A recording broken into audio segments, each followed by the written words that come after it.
Hello folks, and welcome to New Brighton State Beach in Aptos, California. And thanks for joining us for our first virtual campfire. My name is Paul Kars, and I'm a Senior Interpretive Aide with California State Parks.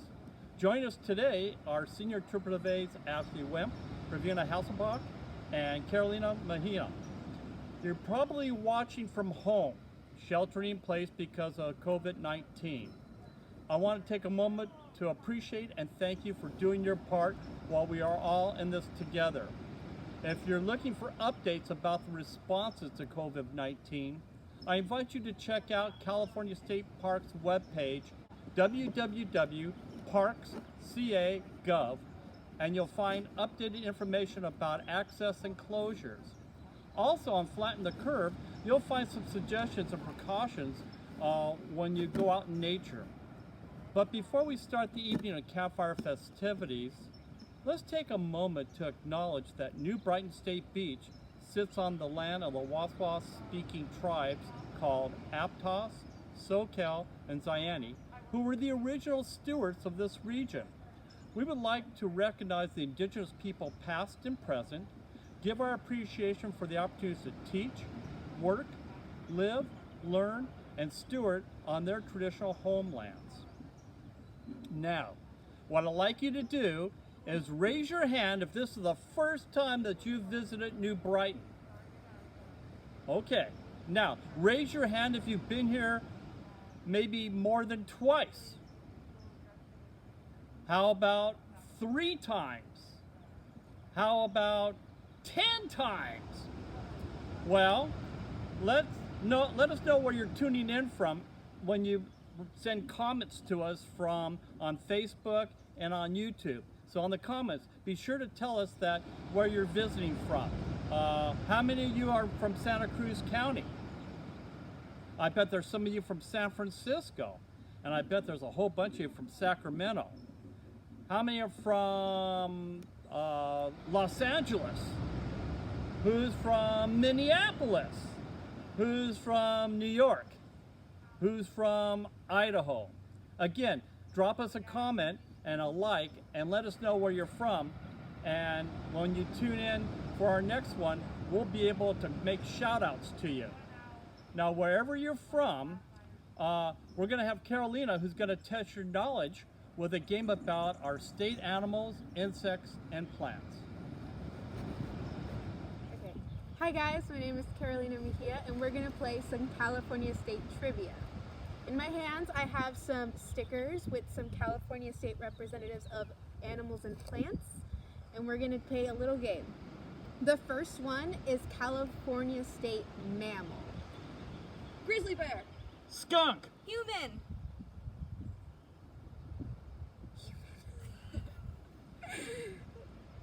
The answer is the gray whale. Ooh. The next one is a California State tree. Pine tree. Oak tree. Pineapple tree. The answer is a coastal redwood. Ooh. Makes sense. Yes. The next one, a California State bird. Bald eagle. Vulture. Condor. The valley quail. Oh, I love quails. They're so cute. They are very cute.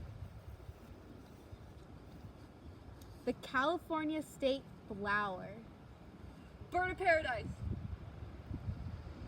Daisy. Cactus flower. It is the California poppy. Ah.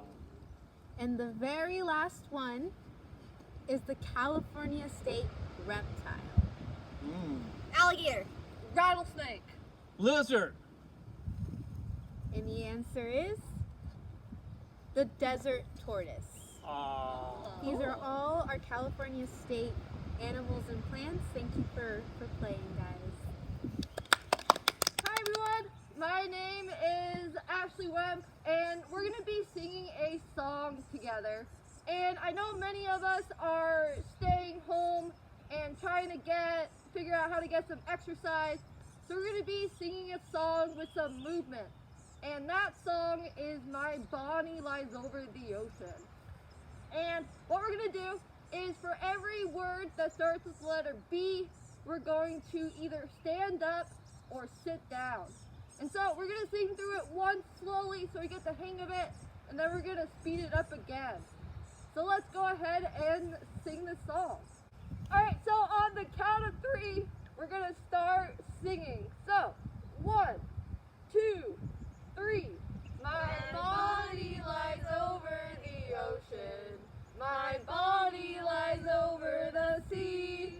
My body lies over the ocean. So bring back my body to me, to me. Bring back, oh bring back my body to me. Bring back, oh bring back my body to me. Alright, should we do it again? Yeah. But faster? But faster. Alright, let's do it again, but faster. So, my body lies over the ocean. My body lies over the sea. My body lies over the ocean. So bring back my body to me, to me. Bring back, oh bring back my body to me, to me. Bring back, oh bring back my body to me. Alright, give yourselves a round of applause. Hi everyone. We're gonna do another song called Boom Chicka Boom, and this is a repeat after me song. This is a repeat after me song. And a do as I do song. And a do as I do song. And I do believe that I am standing up. And standing up. Standing up. I said a boom chicka boom. I said a boom chicka boom. I said a boom chicka boom. I said a boom chicka boom. I said boom chicka rocka chicka boom. I said a boom chicka rocka chicka boom. Uh-huh. Uh-huh. Oh yeah. Oh yeah. And this time, janitor style. Janitor style. I said a broom sweep a broom. I said a broom sweep a broom. I said a broom sweep a broom. I said a broom sweep a broom. I said a broom sweep a mop a sweep a mop a sweep a broom. I said a broom sweep a mop a sweep a mop a sweep a broom. Uh-huh. Uh-huh. Oh yeah. Oh yeah. One more time. One more time. This time, state park style. This time, state park style. I said a tree, hug a tree. I said a tree, hug a tree. I said a tree, hug a tree. I said a tree, hug a tree. I said save the whale, save the dolphin, save the otters, hug a tree. I said save the whale, save the dolphin, and save the otters, hug a tree. Uh-huh. Uh-huh. Oh yeah. Oh yeah. One more time. One more time. But this time, Volcano style. volcano style. I said kaboom. I said kaboom. Woo!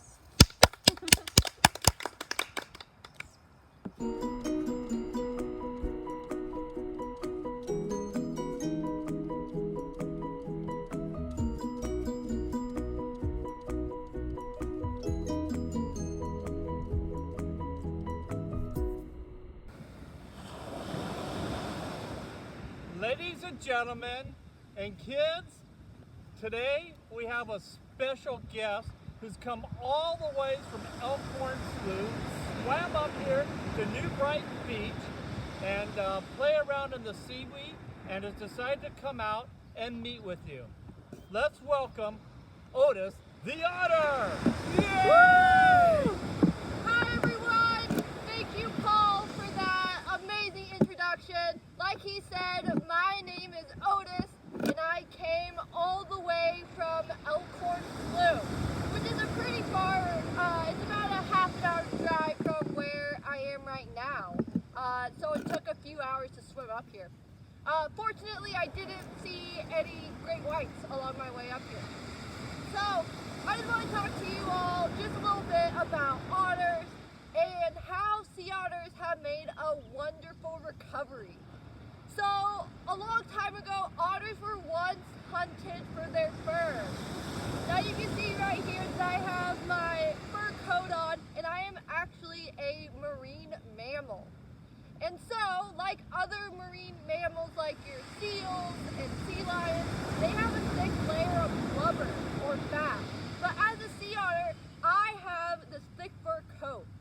And there can be up to 1 million hairs per square inch. And that's more than you and I have, like you and Paul have on your heads combined. And so, these otters were hunted for their fur coats for people to stay warmer. And so, it was once thought that sea otters were extinct. And what does extinct mean? Well, extinct means that there are no longer any more of those animals.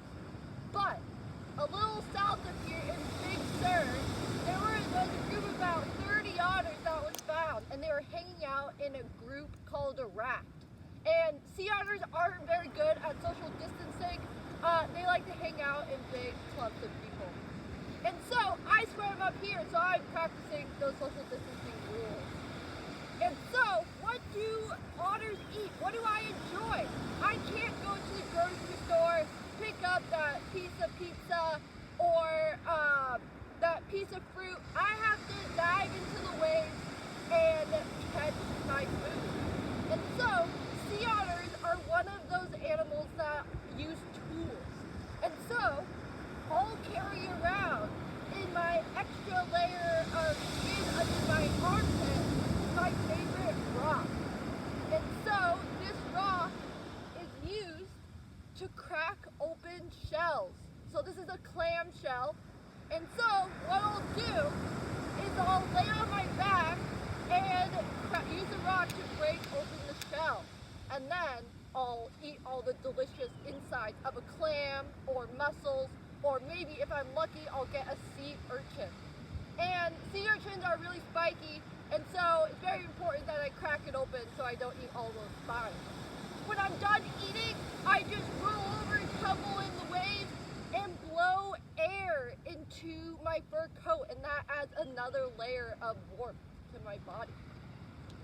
And otters live in kelp forest, and this kelp is really important because it acts as an anchor for when I'm taking a nap.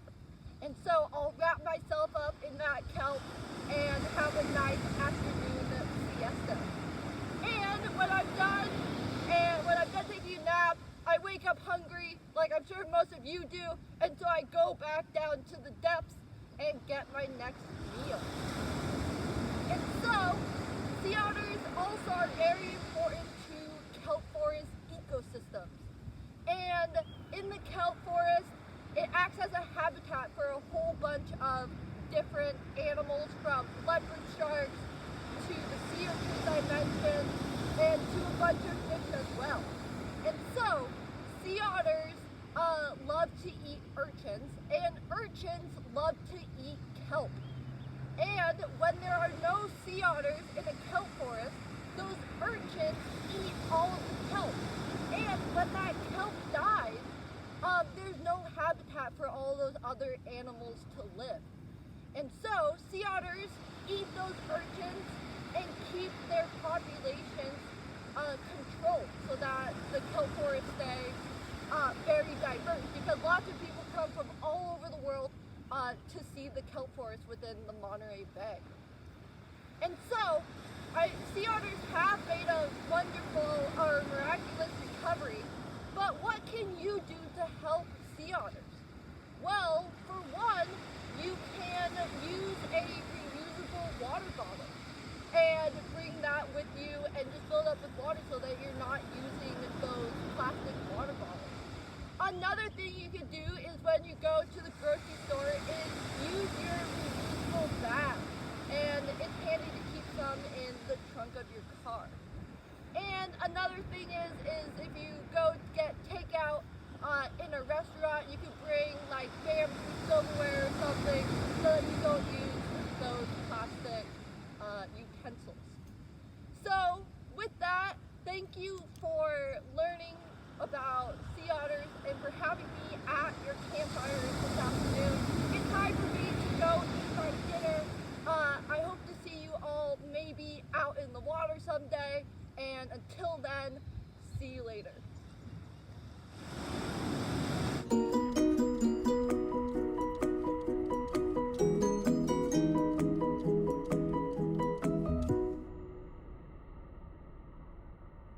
I'm really glad that everybody was able to join us for the campfire here, including our friend the otter. So to continue the tradition, we're going to tell a story around the campfire. And tonight, I'm going to share with you the story about the concrete ship. What do you mean, a ship made out of concrete? That's right.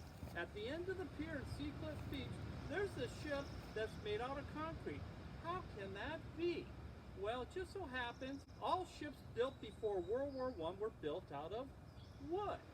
But during World War I, everybody wanted battleships, and they used a lot of steel, and all of a sudden they ran out of steel. So what are you going to build a ship out of? Well, an engineer from Norway decided to build a ship out of concrete. You can make anything float with enough buoyancy and enough surface area, and sure enough. And so they built a fleet of 12 of them.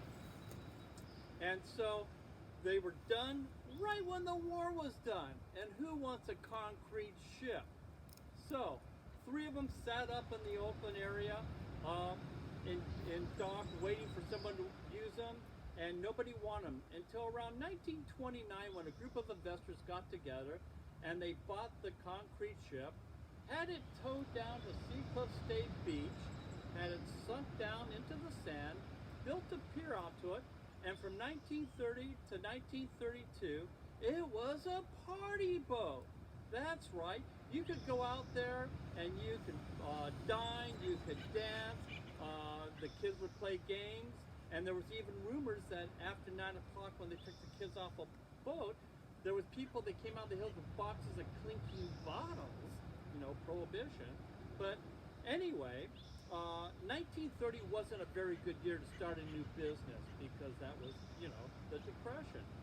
And then when you take a concrete ship and you sink it in the sand like that, and the waves come along, eventually it cracked. And it's been cracking ever since. So it closed in 32, and it sat there until 36 when the state bought it for $1. Would you buy a concrete ship for $1? Well, you can. I don't know where you put it. Your mom wouldn't let you bring it home and put it in the backyard, would she? Of course not. Anyway, so the ship has been there ever since, and you could go out there and you could fish off of it. You could jump off of it. But in 2001, a really bad storm came and they had to close it. And then in 2017, another big storm came and it twisted the stern. Well, the ship is still there, although it's slowly sinking into the sunset. But you still can come to Seacliff State Beach and visit the cement ship, walk out to the pier and look at it from the stern end and enjoy the views that we have there. Anyway, I appreciate you spending time with us at the campfire tonight and hope to see you soon. Hi guys, so for this portion of our campfire, we're going to learn to roast marshmallows and make some s'mores. And joining me for this process, all the way from the beach, is the otter Otis. Hey! Thank you for joining us, Otis. Alright, so the first and most important step of this whole process is to make sure you have adult supervision and that you're doing this over a barbecue. You have to remember to stay safe, guys. So the very first step is you're going to get your marshmallow and you're going to skewer it at the end. There you go, Otis. The second step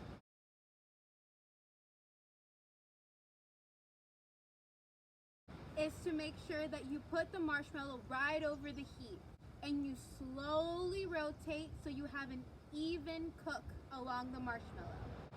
And you can do this as long as you want for how crispy you want the marshmallow. The third step is to put the marshmallow in between 2 graham crackers and some Hershey's chocolate. You put it in between and you press down on the marshmallow and you slowly rotate the skewer until it's out of the marshmallow. And now you have a perfect s'more. Yeah. Oh, perfect. Well, thank you for joining with us tonight. We really enjoyed having you visit with us at New Brighton State Beach for our first virtual campfire. Join us again for our next one, where we'll have live entertainment and more games and songs.